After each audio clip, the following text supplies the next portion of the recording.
Contrairement à ce qu'on croit, la domination occidentale sur l'Afrique n'est pas seulement que militaire et économique, elle est surtout intellectuelle. Et d'ailleurs, quand on a commencé la traite négrière vers 15e, 16e siècle, c'est un pape de l'Église catholique, le pape Tommaso, qui a fait une bulle papale pour dire « Vous les Blancs chrétiens, allez asservir les nègres ». C'est écrit, allez asservir les nègres de façon pérenne. Les nègres restent un esclave, il doit les rester.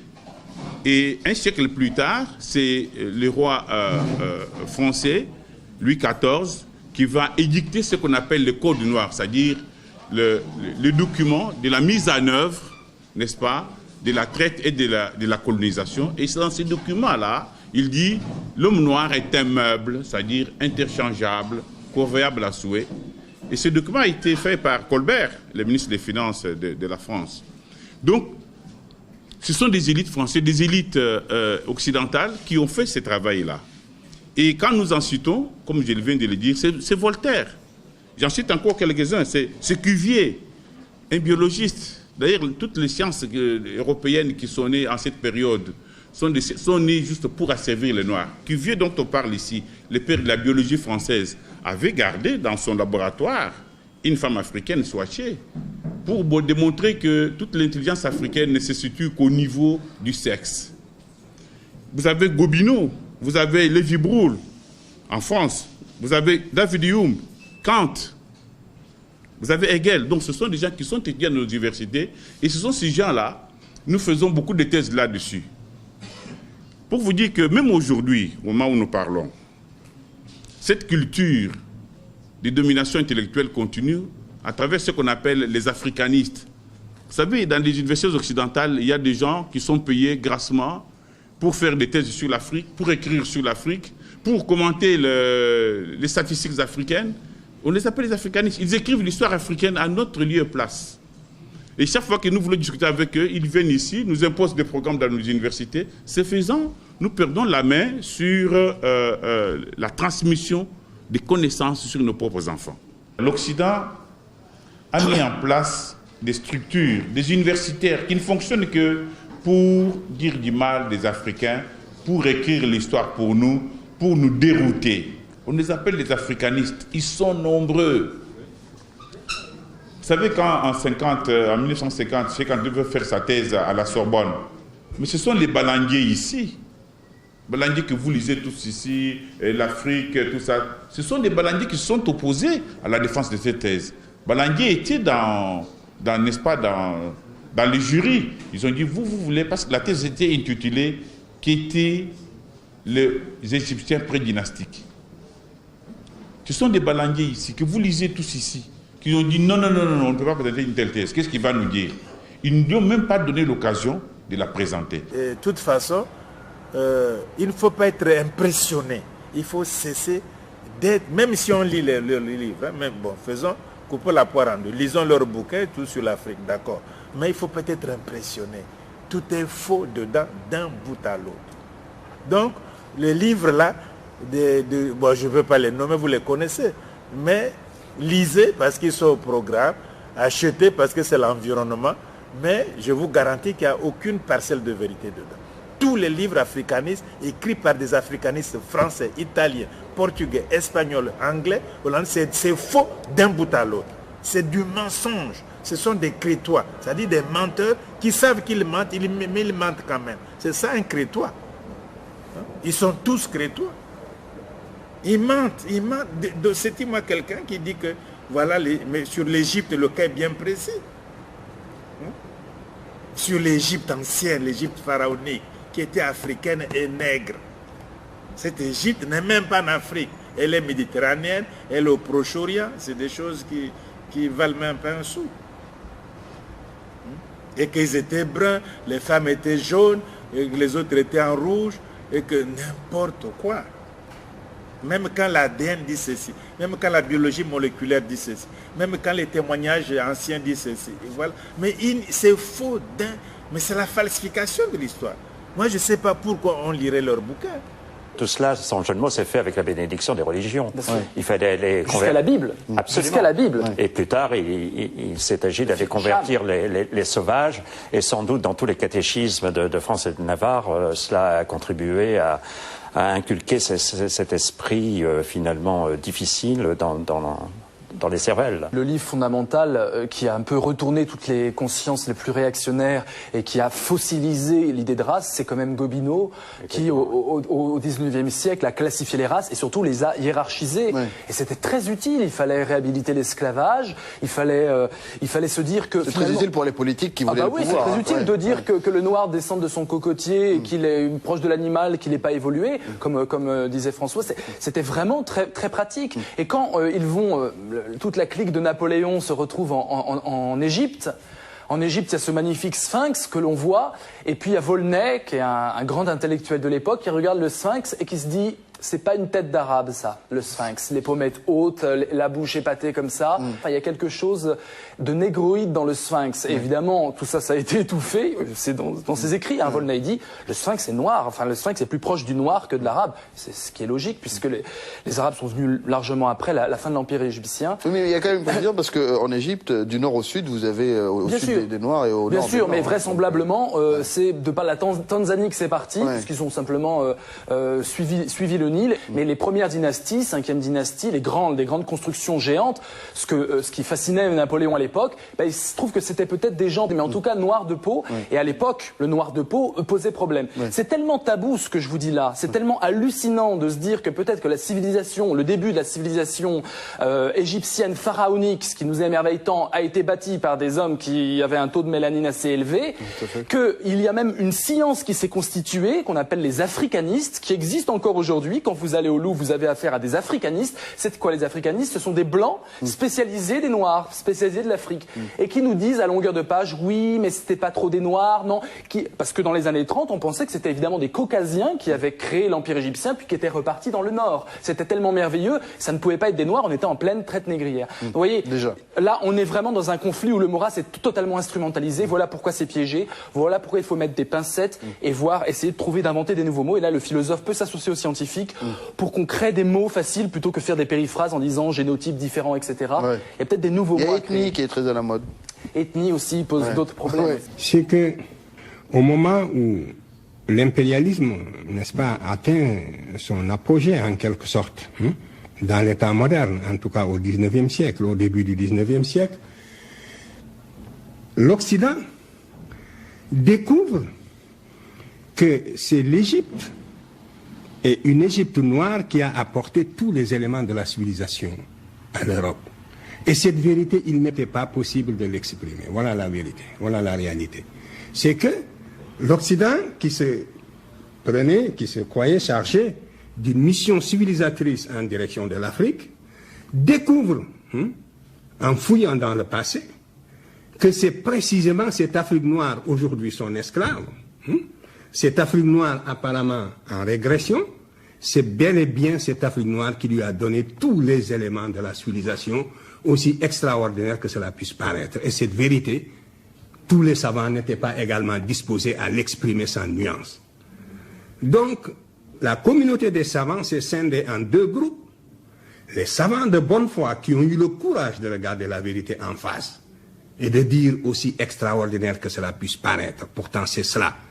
Et Volney faisait partie de ces savants. Il était contemporain de Napoléon Volney. C'est un savant du 18e siècle, 19e siècle, qui a voyagé beaucoup et qui est contemporain de Napoléon.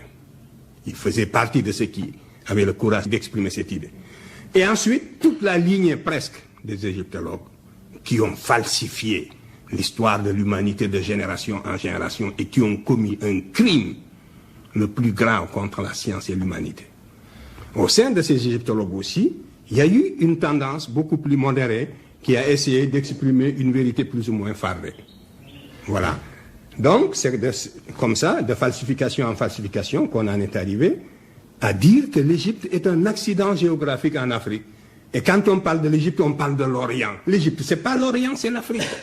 L'orientalisme est une frustration, c'est une falsification. Cette affaire du colloque du Caire, on est sorti victorieux. Vous lisez les résultats du Caire à tous les points de vue. race, langue, culture. L'Égyptien ancien, les Sonerons, le clan, tout le monde a dit que c'était comme ça. Les actes sont publiés par l'UNESCO. Mais, comme ils veulent toujours croire qu'ils ont toujours raison, ils ont écrit un livre avec les Fauvel, là, les Vernus, les Africains, je ne sais pas quoi, de l'Égypte aux Amériques, un truc comme ça, là, chez Carta, là. Pour canarder chez Antioche, Diop peut me canarder. Et ils étaient 19 dans leur livre, là. Ils ont vraiment injurié les gens, quoi, qu'on ne vaut rien, que ça ne vaut rien, etc., etc. Et rien, quoi. On fait de les devinettes, qu'il faut la vraie science. Bon. Comme c'est la polémique, j'ai polémiqué pour les autres, là. Mais surtout pour il y avait 2 égyptologues. Là, je n'ai pas polémiqué. Lui, je l'ai analysé presque point par point ce qu'il raconte. Le résultat que j'ai écrit que lui, il est un menteur scientifique, un menteur. Parce que ce qu'il raconte, nulle part, s'il est capable, il n'a qu'à me donner le texte égyptien qui dit ce qu'il dit. Il a fabriqué ça, et c'est mal fabriqué même. Il n'a qu'à produire, il n'y a pas de texte, il ment. Moi, ce que je dis là, sur ça, ce mot égyptien, voici le texte. Il n'a qu'à aller à Luxor, in situ, à Luxor, à l'entrée, à droite. Il y a un colosse assis de Ramsès. Au dos de ce colosse, il y a un texte hiéroglyphique laissé par les Égyptiens eux-mêmes. Il n'a qu'à lire ce texte, c'est ce texte qui est ma référence. Et voilà, c'est ce texte que je traduis, que j'emploie, le mot que j'emploie. Lui, quel est son texte? Il ment, c'est un menteur. Alors, comment un conservateur du Louvre, un égyptologue conservateur du Louvre, il peut mentir? Donc ce gars, non seulement il a une mauvaise foi, mais c'est un gros menteur en plus. Alors, et puis ce qu'il dit, ça n'a ni queue ni tête.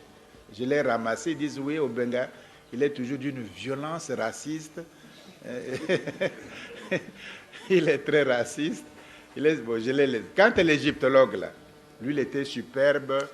Moi, je ne fais pas comme les autres. Les autres, ça dit chacun moi, quoi, font, ils jouent, etc. Il a fait comme une récréation, quoi. Je l'ai dit que même un garçon qui a 3 mois ou 3 jours de linguistique ne peut pas faire ce qu'il fait.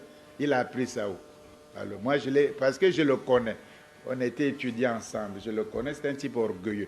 Je dis, je vais le ramasser parce que bon, lui après il a dit, voilà, Obenga me ramasse comme s'il ne me connaissait pas. Tu vois? Et sa femme lui a dit, mais ce n'est plus les singes dans la forêt. On n'est plus des singes dans la forêt. Il dit, il faut les respecter. Ce n'est plus des singes, hein. On les prenait pour des... Ils sont plus singes dans la forêt. Ils sont à Paris, au bord de la Seine. C'est pas au bord du Congo. Donc, alors lui, tu sais, je le connais. Il était très superbe, orgueilleux. Il critiquait même les profs. Il se prenait pour né de la cuisse du sphinx ou quoi. Et je l'ai bien ramassé, mais techniquement, il ne pouvait rien faire. Et depuis, il ne peut plus faire ce qu'il blague. C'est techniquement. Alors maintenant, ils sont défaits. Ils gardent, j'ai vu à Abidjan, on voulait me présenter à leur groupe, à une dame de leur groupe là. Bon. Moi, je ne voulais pas arrêter le gars de Côte d'Ivoire, l'Ivoirien. Je ne voulais pas l'arrêter parce que je dis il va faire une erreur. Bon, c'était trop tard. Il dit, professeur, venez, je vais vous présenter à madame Intel. J'allais l'arrêter, mais c'était trop tard. Je dis, bon, alors. Il a dit, bon, madame, je dis, bonjour, madame, mes respects. Et quand on a présenté, il dit, monsieur Obenga, il dit, oh, les racistes, là. Elle a crié, le raciste, là. J'ai dit, mais madame, je ne suis pas raciste. Je ne suis pas raciste, mais voici le problème. C'est que les problèmes africains, dans la mesure du possible, on les défendra sans aucun compromis, d'aucune sorte. Et si vous appelez ça raciste, fanatisme, c'est votre vocabulaire. Mais je ne pourrai jamais faire un compromis.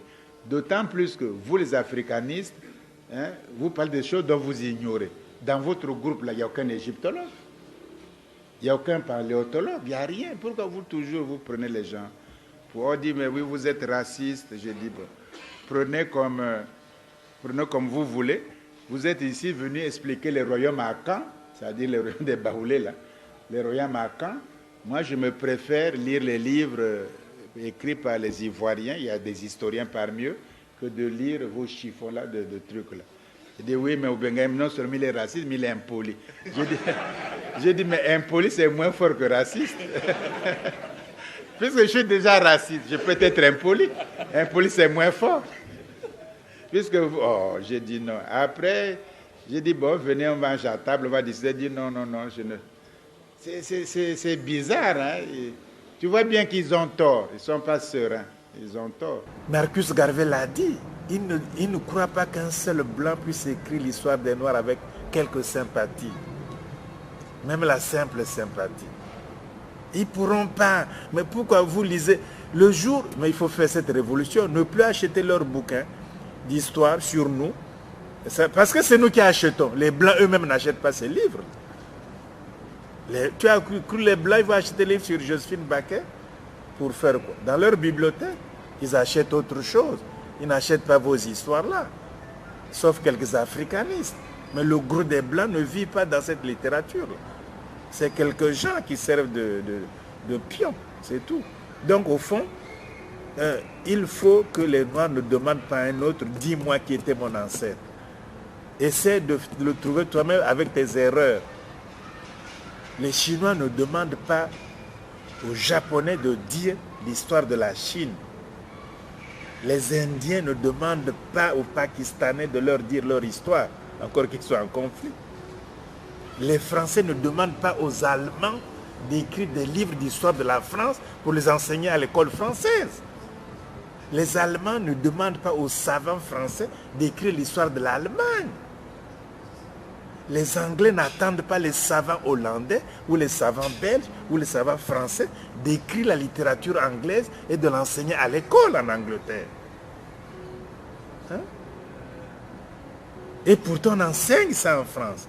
Et pourtant il y a des professeurs qui ont les doctorats dans la littérature anglaise. Mais ils enseignent en France, ils vont faire des conférences, mais on n'attend pas d'eux l'essentiel en Angleterre. Mais or nous attendons tout, absolument tout des étrangers. Et je te querelle, toi, parce que sur ce que quelqu'un a écrit. Hein? Je te querelle. J'ai dit oui, mais tu as lu Dupont a écrit ceci. Hein? Oui, tu as dit oui, la Vallée aussi a écrit ceci. Et nous querellons à cause de deux écrits par des étrangers sur notre histoire à nous deux. Alors que tu as la même formation exactement, sinon plus. Les gens qui nous combattent, et je vais vous dire une petite chose en plus, faites-moi une parenthèse. Les Africains se sont posé la question, pourquoi est-ce que nos rapports avec l'Occident depuis le 14e, 15e siècle sont toujours teintés par des logiques implacables, de domination, de sauvagerie, tout ça? La réponse a été donnée par un psychanalyste, c'est Franck Fanon, en 1959, à la conférence des écrivains noirs à Rome. Il dit: la culture occidentale est fondamentalement raciste. Totalement et fondamentalement raciste. Vous-même qui avez voyagé en Europe, là, vous n'y trouverez pas des anciennes tribus donc, que nous avons apprises en histoire, les Wisigoths et tout ça. Chez eux, c'est une culture génocidaire. Ceux qui arrivent éliminent tout simplement les autres.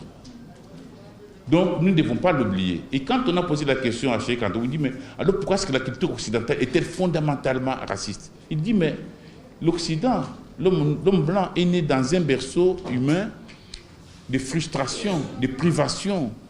Très tôt, il a appris à se battre pour manger, se nourrir, se battre. Vous savez, quand l'homme blanc apparaît dans la période vomérienne, il n'y a rien en Europe qui n'y a que du froid. C'est une période qui a duré plus ou moins 7000 ans. Donc, ça a façonné un homme fruste qui ne pense qu'à faire la guerre, qui a appris, regardez dans leurs mœurs. Chez eux, la femme ne compte pas. Quand je vois des problèmes ici, la femme ne compte pas en Occident. Les mots féminicides n'existent pas parce que la femme est tuée par son mari comme il voulait. Donc, nous avons une culture totalement différente. Ils sont racistes. Ils ont créé un instrument pour tout ça. C'est le capitalisme dont on parle ici. Comme me montrait mon grand frère un livre, le capitalisme, pulsion de la mort. Pour eux, il faut toujours avoir pour ne pas manquer. Ils ont connu l'expérience des manques, l'expérience avec la guerre de 100 ans. Ils sont ce qu'ils sont là. C'est à nous maintenant de prendre des dispositions pour dire que ces gens-là, ça suffit. Et pour que ça puisse aller, il nous manque ce qu'on appelle la conscience historique. Nous avons connu trop de perturbations, nous ne connaissons pas notre histoire. C'est l'histoire ici qui donne aux hommes l'éclairage sur l'avenir. C'est la conscience historique qui est la colonne vertébrale de la conscience politique autonome.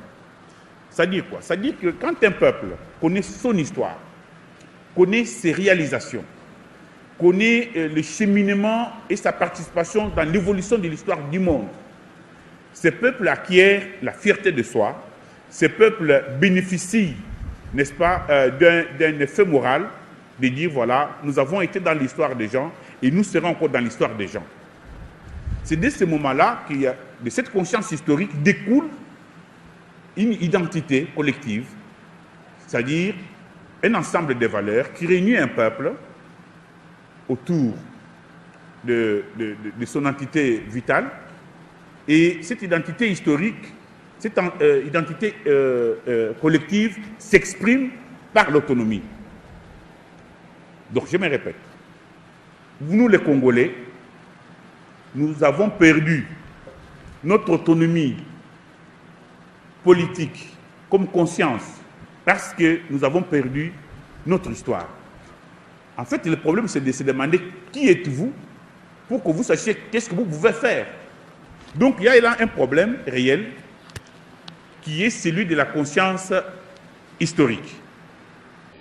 Ce qu'on appelle conscience historique d'un peuple, un peuple qui a la conscience de l'histoire, c'est-à-dire j'ai conscience de mon passé, j'ai conscience du présent, j'ai conscience de l'avenir.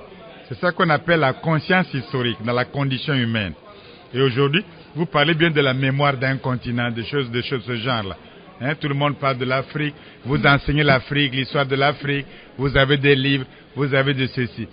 Mais c'est ce jeune Sénégalais qui a donné à l'Afrique la conscience historique. Avant Cheikh Anta Diop, on n'avait pas de conscience historique. C'est son travail qui a donné à l'Afrique, au peuple africain, la conscience historique. C'est rien que ça. C'est-à-dire que vous avez un passé, quel qu'il soit, glorieux ou pas glorieux, peu importe, vous avez un passé, avant la colonisation, prenez conscience de ce passé-là. Dépassez même ce passé en bâtissant un État fédéral dont il a fondé les bases industrielles, techniques et économiques. Dans un livre que l'État fédéral, les fondements de l'État, en 1960, les fondements de l'État fédéral de l'Afrique noire, fondements industriels, techniques, économiques, linguistiques. Voilà. Donc, de l'Antiquité pharaonique, de l'Égypte antique, nègre, jusqu'à nos jours, jusqu'à l'État fédéral africain. Voilà cette conscience. Et en 1948, Cheikh Anta Diop est le seul noir africain. Il est né en quelle année? En 1948, il a quel âge? Il parle de la renaissance africaine. Il dit, quand parlera-t-on de la renaissance africaine? En 1948. Et aujourd'hui, nous sommes en 2009. Nous, on parle de la renaissance africaine. Les Thabo Mbeki en parlent. Et tout le monde croit qu'il faut renaître, etc., etc. 48. Si on avait suivi Cheikh Anta Diop depuis 48, on aurait fait déjà, pas le FESPAM numéro 3, on serait au FESPAM numéro 40. Et on se serait déjà, la conscience serait beaucoup plus développée. What would you say to the black parent who is satisfied with his or her child learning only European or white history? Non, il faut apprendre l'histoire des autres, mais il faut se connaître d'abord. It's fine to learn the history of others, but you must know your own self first. Sinon, un peuple qui perd la mémoire historique est devenu un peuple fragile If a people forgets its historical memory or loses its historical memory, it becomes a very fragile people. Il se désagrège. C'est la conscience historique qui nous permet de rester un peuple fort. They regress, and it is that historical memory which permits them to be a strong people.